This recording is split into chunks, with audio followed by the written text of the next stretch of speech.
first moment, there were plenty of good reasons to doubt Jussie Smollett's alleged hate crime in Chicago. Who walks around with bleach and a noose on the coldest night of the year?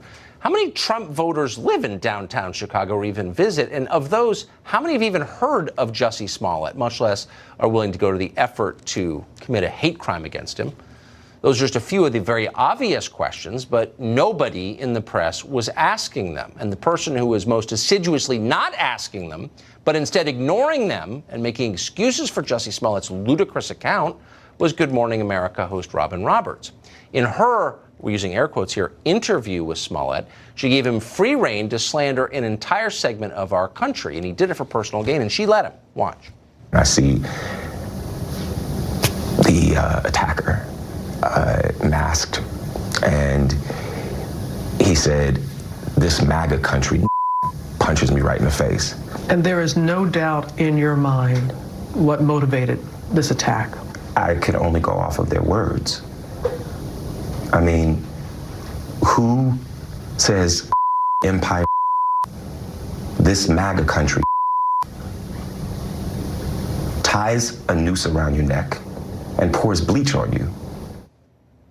By the end of the interview, Roberts dropped the pretense completely and basically showed the world her new alliance, her deep friendship with her new pal, Jussie Smollett. Watch. I still want to believe, with everything that has happened, that there's something called justice. Because if I stop believing that, then what's it all for? Yeah, thank you, Jussie. Beautiful. Thank you, Jussie. That really should follow her for the rest of her life. It won't, though. It should. Roberts now admits her entire approach to the interview was guided by her views on identity politics. She couldn't be too hard on Jussie Smollett, too skeptical of his ludicrous tale, she now says, because she has the same skin color and sexual orientation that he does. That's what she said. Jason Hill is a professor of philosophy at DePaul University and author of the book We Have Overcome. He joins us tonight. Professor, thanks very much for coming on. This whole approach, the tribal approach to journalism, strikes me as inherently dishonest. If you have a different measure of one person based on the way that person looks or that person sleeps with than you do for another person, I mean, isn't that lying? It's not only lying, it's also putting your professional oath and your professional obligations above truth and objectivity, where you're saying that identity politics and tribalism supersede your obligations to tell the truth and your adherence to objectivity, which puts journalism and truth and objectivity at a dead end. And it backfired on her, as it should have. It seems like it's very common. I mean, the fact that you could admit this out loud, especially in journalism, where you're supposed to be, you're standing in by proxy for your viewers or readers to ask questions that they would ask, to be as honest as you can be. That's the baseline requirement of it. And she's admitting, I didn't do any of that, and everyone sort of nods, well, that's totally fine. We understand. Well, I don't understand. Why does everyone else, why does she get a pass for that? Well, you know, I think she gets a pass, Tucker, because I think this is part of a larger issue. And I think she has bought into the cult of victimology, which is big business in America today.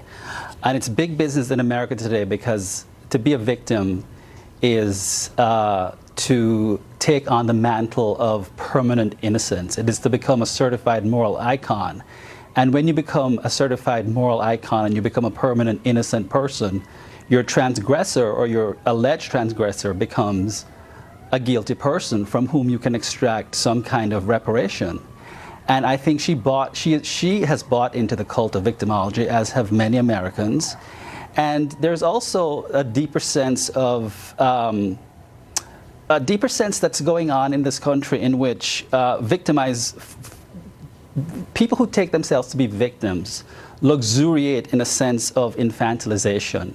Yes. I think, and they don't really want to grow up. They prefer to have their agency expropriated by others who can take care of themselves. Because to not be a victim means to say, I don't want to be exceptionalized. I don't want to be taken as a special person, as a special case. I want to take care of myself. And one of the things I talk about in my book, in Overcome, is that since the end of legal legal oppression in this country, and with the passage of the 1964 Civil Rights Act, a lot of people who were legal victims of the state simply don't know what to do with themselves.